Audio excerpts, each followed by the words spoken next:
Turma, na aula de hoje a gente vai falar sobre maconha. Deixa comigo, professor. Chegou a minha hora de brilhar. Hoje é o pai que vai dar aula.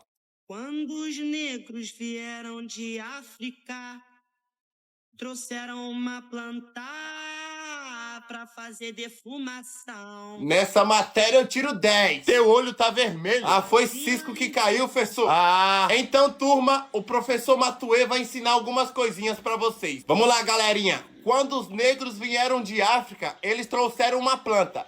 Vocês sabem que planta que é essa? Oh, parece aquela planta que tu tem lá na tua casa. Cala a boca, filho do... Vamos lá, vocês sabem a importância dos livros? Todo mundo sabe a importância dos livros. Todo mundo sabe, exatamente. Olha aqui, ó.